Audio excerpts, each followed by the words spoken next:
습니다. 말씀으로 돌아와서 오늘 요한복음 말씀을 이어가면서 보내심을 받은 자라는 제목으로 우리 1장의 말씀을 이어가기 원합니다. 이제 우리가 요한복음 말씀을 열어가면서 이 사도 요한이 이 복음서를 기록하면서 특별히 이 믿지 않는 자들을 향하여서 전달한 이 메시지를 우리가 보게 됩니다. 기록한 목적은 명확합니다. 바로 예수께서 하나님의 아들 그리스도이심을 믿고 그 이름을 힘입어서 참된 생명을 얻게 하려는 것, 즉 복음을 제대로 알고 받아 참된 구원으로 나아가게 하기 위함입니다. 그래서 이 책은 저번에 말씀드렸다시피 복음을 처음 접하거나 또 아직 초신자인 자들에게 먼저 읽혀지기에 좋은 책입니다. 저번 주 말씀은 로고스 되신 예수님, 당시의 지성과 이성의 로고스, 헬라 철학 문화로 인해서 이제 당시 지식, 그러니까 참된 깨달음만이 우리를 구원에 이르게 한다라는 어떤 지식의 숭상을 보았는데, 그 속에서 참 지식과 깨달음이 되는 것은 예수님 자체다. 우리의 힘으로 우리의 지성으로 깨달을 수 없고 로고스이신 그리스도가 우리 안에 계실 때 우리가 진정으로 구원의 생명을 얻을 수 있다라는 것이죠. 그러니까 본질이 하나님이신 성자 하나님께 있다. 그래서 예수 그리스도는 만물을 지으신 창조주이시며 우리의 인생의 설계자가 되십니다. 그분 안에만 생명이 있고 이 생명은 어둠 속에 살아가는 우리를 비추는 빛이 됩니다. 그 내용을 우리가 보았고, 이 예수 그리스도를 이제 좀 더 우리가 사도 요한을 통하여서 그리스도의 참됨, 그리고 우리가 보냄을 받은 자로서 어떤 신앙을 이어가야 할지 오늘 말씀을 통해서 한번 보기를 원합니다. 한번 6절 첫 절을 한번 읽어볼까요? 시작. 하나님께로부터 보내심을 받은 사람이 있으니 그의 이름은 요한이라. 이 6절의 문단의 시작은 매우 중요한 선포가 됩니다. 사도 요한은 하나님께로부터 어떻게 됐습니까? 보내심을 받은 사람이다. 그러니까 이것은 우리의 신앙에 매우 중요한 첫 번째 정체성입니다. 여러분, 우리는 하나님께로부터 보내심을 받은 사람인 줄 믿습니다. 이 땅 가운데 우리가 살아가는 이유는 하나님께로부터 보내심을 받았기 때문입니다. 사람으로부터가 아니라, 어떤 물리적인 다른 힘 때문이 아니라 하나님께서 우리를 보내셨다라는 것이죠. 그럼 우리 인생의 모든 시간과 필요와 목적은 하나님을 통하여서 얻어지게 됩니다. 드러나게 되는 것이죠. 아브라함도 모세도 요셉도 다 이 큰 인물들이죠. 하나님께 부르심을 받은 자들인데, 자신이 하나님께로부터 보내심을 받았다는 정체성을 갖기 전에는 하나님이 지시하거나 하나님이 어떤 말씀을 떨어뜨려 줄 때 이 상황에 따라, 그러니까 자신의 실력에 따라서 우왕좌왕했습니다. 이럴 때는 일로 가고 저럴 때는 절로 가면서 자신의 실력에 따라 생각하고 평가했다라는 것이죠. 그러나 하나님의 부르심을 깨달았을 때는 이 고백과 방향성이 완전히 달라지는 것입니다.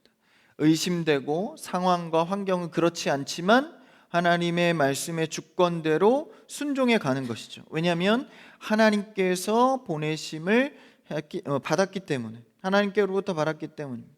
요셉도 마찬가지죠. 가족에게 버림받고 형들에게 죽임을 당하고 팔려가고 감옥에 갇히는 신세가 되었지만, 나중에 하나님의 전체적인 그림으로 깨달아질 때, 하나님이 형들보다 나를 이 애굽에 먼저 보내었습니다. 깨달아진 것이 하나님이 보내셨습니다. 해석이 달라지는 것입니다. 그래서 우리도 하나님께서 나를 보내셨다는 확신과 믿음이 생겨나면 우연한 상황은 없습니다. 하나님의 절대 주권, 하나도 한시도 우연의 상황이 없는 것이죠. 나의 마음이 그래서 그런 줄 알았던 때도 있습니다. 우연히 상황이 겹쳐서 그렇게 된 줄로 알았습니다. 끌려온 것 같을 때도 있었습니다. 그러나 우리는 하나님의 부르심이 늘 있다는 사실을 인식해야 합니다. 그러니까 내 삶의 주어가 내가 아니라 하나님이다라는 것이죠. 내 삶의 주어가 하나님으로 바뀔 때 완전히 관점이 바뀌게 됩니다. 내가 이곳에 처하게 되었구나, 이 고백이 아니라 하나님이 나를 이곳에 보내셨구나. 할렐루야. 그러니까 뭐든지 하나님 안에서 고심하셔야 됩니다. 그러니까 덤벙덤벙 그냥 일을 결정하시면 안 되고요. 하나님이 왜 나를 여기에 보내셨을까? 그래서 뭔가 계획을 바꾸거나 혹은 새로운 시작을 할 때 늘 주 앞에 고심해야 됩니다. 여러분, 교회도요, 하나님께서 보내서 오신 줄 믿습니다. 내가 온 걸로 착각하면 쉽게 바꿉니다. 아, 이 말씀 마음에 안 드네, 이 예배 마음에 안 드네, 이 교회 시스템 마음에 안 드네, 확 바꿔요. 그냥 교회 많잖아요. 그냥 가버립니다. 그게 아니라 하나님이 나를 여기에 왜 부르셨을까? 그 고심하는 가운데에 신중하게 되는 것이죠. 그래서 나의 삶은 내가 주체가 아니고 내가 주어가 아니라 하나님이십니다. 그렇게 고백하고 관점이 바뀌기 시작하면 고난은 사명이 되고 절망은 기회가 됩니다. 다시요. 하나님으로부터 내 주어가 바뀌고 관점이 바뀌면 고난은 사명이 되고 절망은 기회가 됩니다. 그래서 하나님의 그림을 눈치채기 시작하는 것이죠. 아, 하나님이 나를 이것 때문에 부르셨구나. 아, 하나님이 이렇게 만드시려고 나를 이곳에 보내셨구나. 그래서 전체로 보여지는 그림이 조금씩 열려가는 것입니다. 사실 우리의 인생의 여정은, 신앙의 여정은요, 하나님의 그림을 보기 위한 한 조각 한 조각을 살아가는 것입니다. 그래서 겨우 조금씩 보이게 되는 것이죠. 그래서 이 땅에 우리는 결코 우연히 온 것이 아니라 하나님의 보내심을 입은 자임을 깨닫게 되는 것입니다. 창조주 하나님이 나를 보내셨으니 우리를 만들어 가시고 세워 가실 것이다. 여러분, 저를 따라해 보시겠습니까? 우리는 보내심을 받은 자입니다. 옆 사람과 고백합시다. 우리는 보내심을 받은 자입니다. 이것을 확신하십시오. 그렇게 보내셨다면 보내신 목적이 있을 것입니다. 보내신 목적이 7절에 나와 있습니다. 한번 다음 절 읽어볼까요? 7절 성경책으로 볼까요? 시작. 그가 증언하러 왔으니 곧 빛에 대하여 증언하고 모든 사람이 자기로 말미암아 믿게 하려 함이라. 그가 증언하러 왔다. 여기서 그는 누구죠? 앞에 나왔던 요한입니다. 요한이 왜 왔습니까? 증언하러 왔다. 뭐에 대해서요? 빛에 대하여 증언하러 왔다는 거예요. 여기서 증언은 단순히 어떤 전도나 선교만을 말하는 것이 아닙니다. 인생의 모든 시간을 의미하는 것입니다. 그러니까 모든 삶의 시간 속에서 그리스도를 증언하러 왔다라는 것이죠. 내가 하는 말 속에, 내가 갖고 있는 직업 속에, 내가 거하고 있는 가정 안에서도 그리스도를 증언하는 일로 우리를 부르셨다라는 것이죠. 여러분, 삶의 어떤 시간과 환경 속에, 장소에 들어가 있을 때에 우리는 날마다 그리스도를 증언하는 삶을 살아야 합니다. 꼭 입술로만 증언하는 것은 아닙니다. 여러분, 우리는요, 삶의 모든 태도를 갖고 그리스도의 향기를 내야 합니다. 그래서 여러분, 자신 없으면 그리스도인이라고 너무 티내지 마십시오. 가장 베스트는요, 먼저 알아봐 주는 거예요. 야, 알고 보니까 저 사람이 교회 다니는 사람이었구나. 야, 참 좋다. 이렇게 돼야 되는데, 이 뒤에 후에 알면은 저 사람이 교회를 다녀? 교회는 가면 안 되겠다. 이게 반대로 되면 안 되는 것이죠. 그래서 자신 없으면 티내기보다 그냥 삶으로 증언하십시오. 그래서 우리가 어떤 삶으로 그리스도를 증언할 것인가, 우리의 삶의 모든 처해진 환경 속에서, 가정 안에서도 마찬가지입니다. 그리스도를 증언하는 일들이 가정 안에서도 이루어져야 하는 것이죠. 여러분, 믿는 가정이라고 너무 방심하지 마십시오. 믿는 가정 안에서도요, 서로를 더욱 존중하고 그리스도가 드러나지는 가정이 되어야 합니다. 그래서 이렇게 그리스도가 그를 향하여서 보여지고, 야, 우리가 믿는 가정으로서 참 감사하다, 이런 일들이 빚어져야 하는 것이죠. 가족 간에도 그러니까 서로 너무 함부로 하면 안 됩니다. 그리스도를 증언하는 삶이 목적이기 때문입니다. 우리 가정을 통해서 그리스도의 일이 어떻게 드러나질까? 참 복된 것이죠. 그래서 우리를 보내실 때 모든 시간 속에서 그리스도가 드러나는 것, 그러니까 우리를 보내실 때에 그리스도가 증언되면서 우리의 삶에 은사나 물질을 부어주셔서 드러나게도 하시고, 돈도 은사도 없이 또 보내줘서 드러나기도 합니다.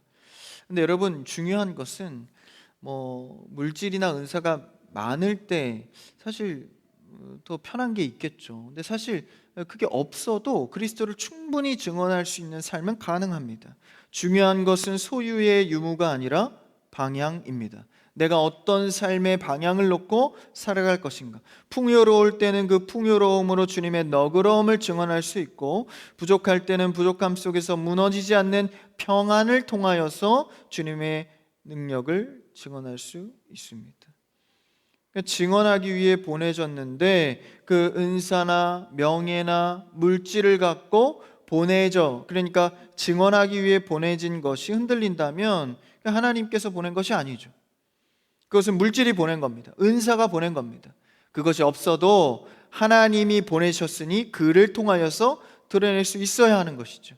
여러분, 하나님 주신 능력과 하나님 주신 힘으로 살아가는 여러분 되기를 축원합니다. 그러니까 우리가 주신 것은 오히려 걸림이 될 수도 있는 거예요. 내게 주신 돈과 은사가 하나님을 통하지 않는다면 그저 껍데기에 불과한 것이죠. 여러분, 주신 것으로 그리스도를 증언하는 삶을 사시기를 축원합니다. 그러니까 그리스도를 증언하는 삶은 뭐예요? 기본적으로 그리스도는 자신을 위해 살지 않았습니다. 하나님의 뜻을 위하여서 우리를 구원하기 위해 사신 것이죠. 그러니까 우리는 늘 영혼을 위해서 공익적인 것, 주의 나라의 공익적인 것이 무엇인지를 생각해야 합니다. 그래서 없는데도 무너지지 않는, 그렇죠? 그리스도 안에 있는 자들의 이것이 힘이죠. 뭔가 특별하다, 뭔가 풍요롭지도 만족되어지지 않는 삶에서 무너지지 않고 나아가는 것.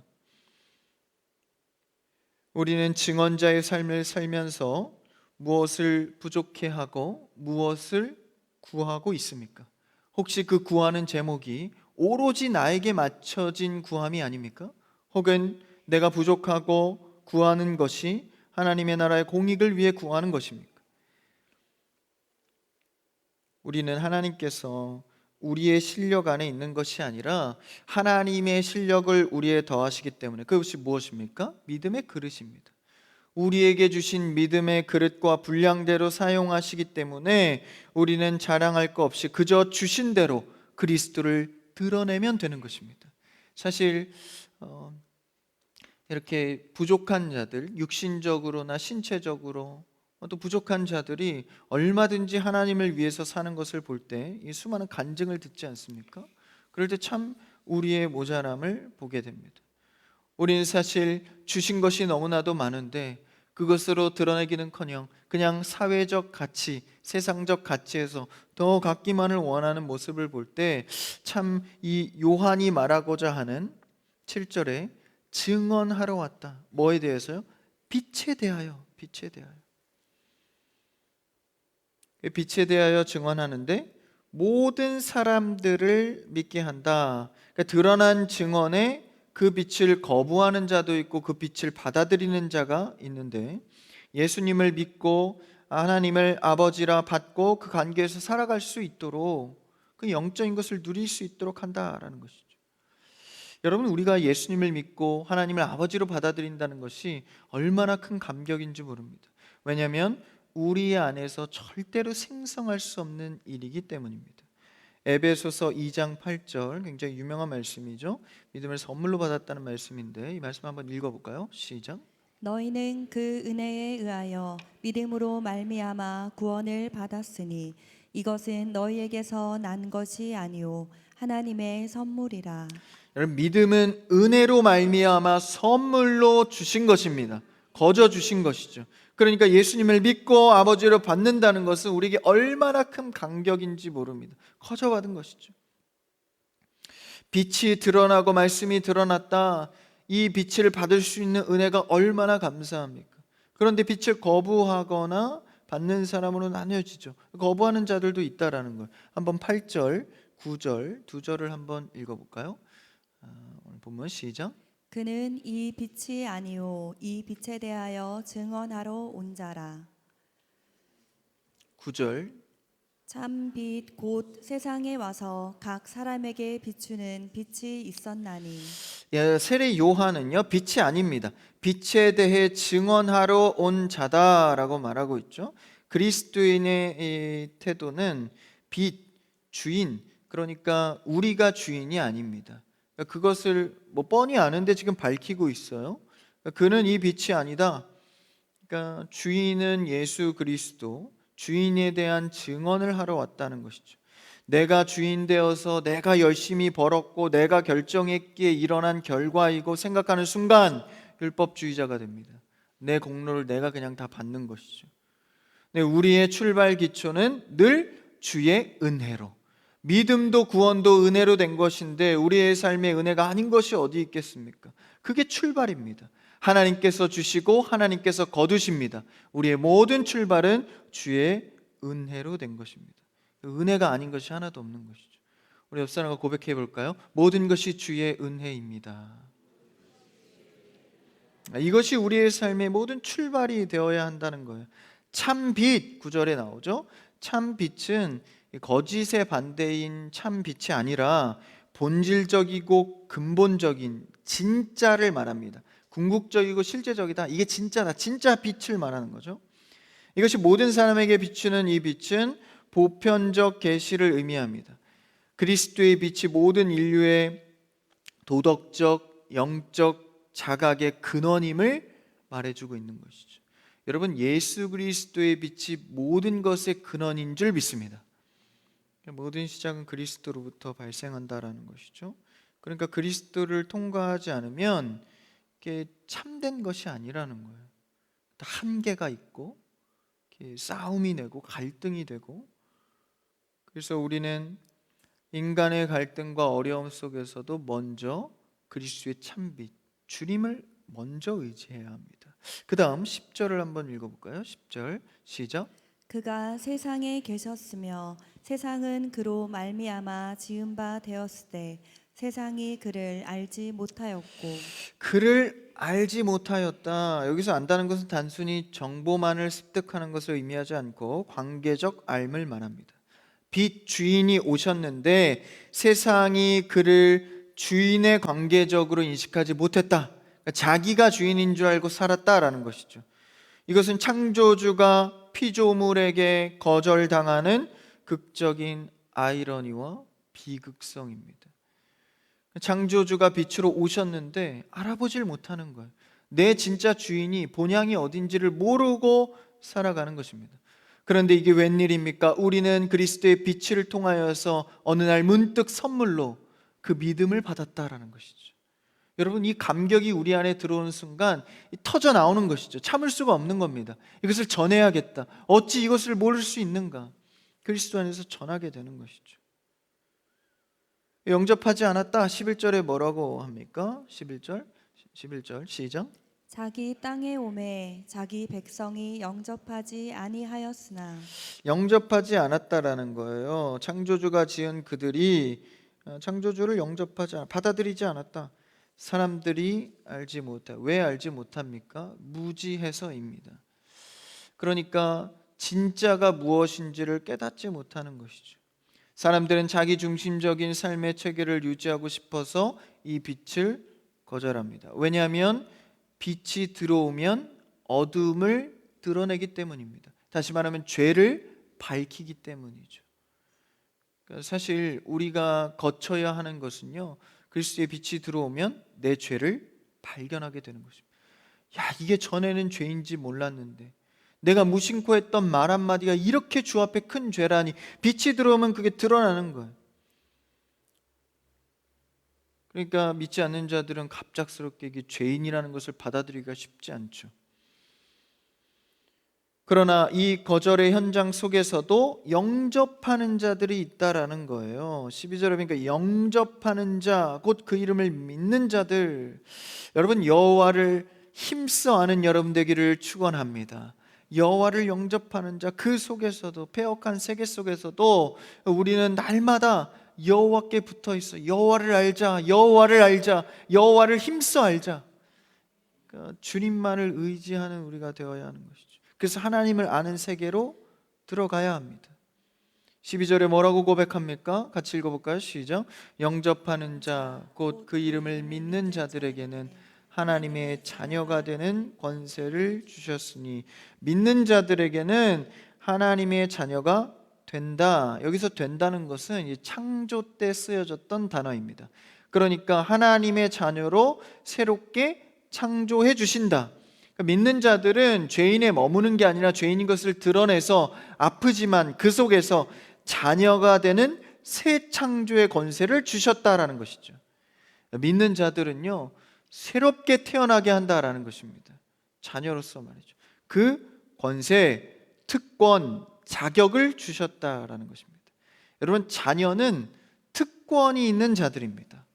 여러분, 자녀가 얼마나 자유한 줄 아세요? 자녀가 아니면요, 눈치를 보고 이 행한 것에 대해서 어떤 결과를 두려워하게 됩니다. 자녀는요, 전혀 두려움이 없어요. 왜냐하면 부모에 대한 관계성 때문에 자유함이 있거든요. 맡겨놓은 것처럼 달라 그래. 당당해요, 늘. 왜냐하면 관계가 주는 특권, 자유함이 있기 때문입니다. 오늘 그렇게 하나님께서는 영접하는 자, 그 빛 가운데 들어오는 자는 자녀가 되는 특권을 주셨다라는 것입니다. 그러니까 여러분, 우리는 그 특권의 자녀의 관계로서 하나님께 무한정 나아가는 거예요. 기도하는 겁니다. 이 밤 자녀의 특권으로 기도하는 여러분 되기를 축원합니다. 자녀의 소리를 귀 기울이시는 거예요. 이 부모들은 공감을 하실 텐데, 아무리 시끄러운 이 아이들이 많이 있는 곳에서도 누구의 소리는 들리죠? 자기의 자녀의 소리는 들린다 그래요. 자기의 자녀의 모습은 보이고. 그렇죠?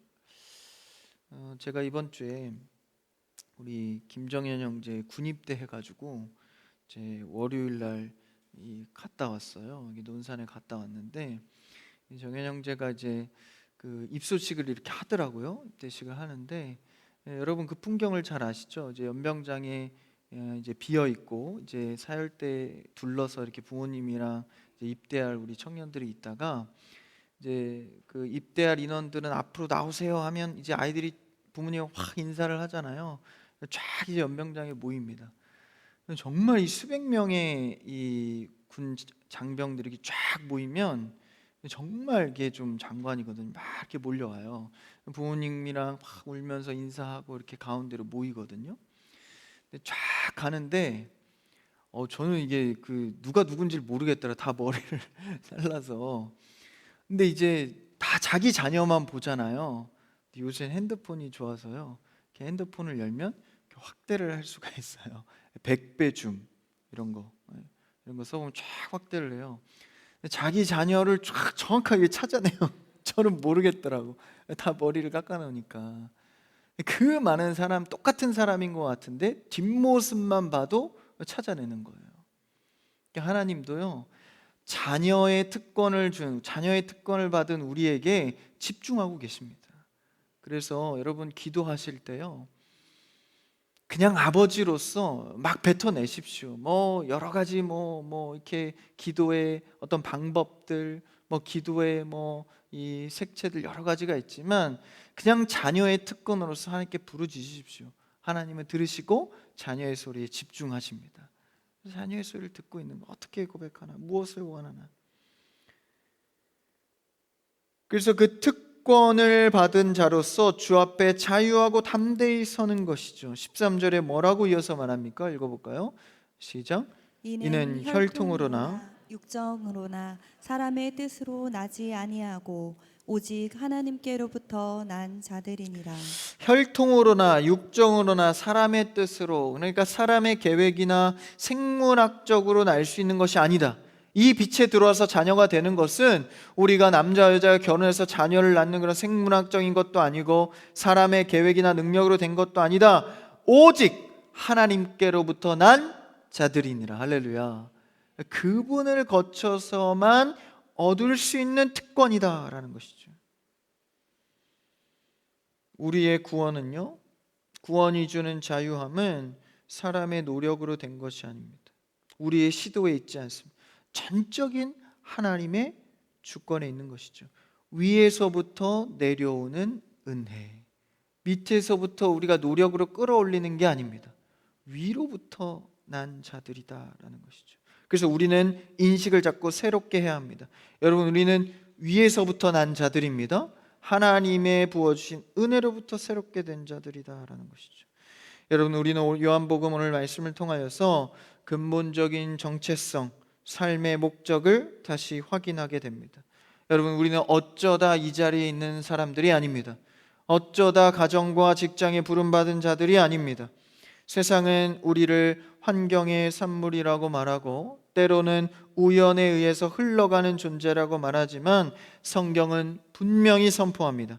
하나님께로부터 보내심을 받은 자다.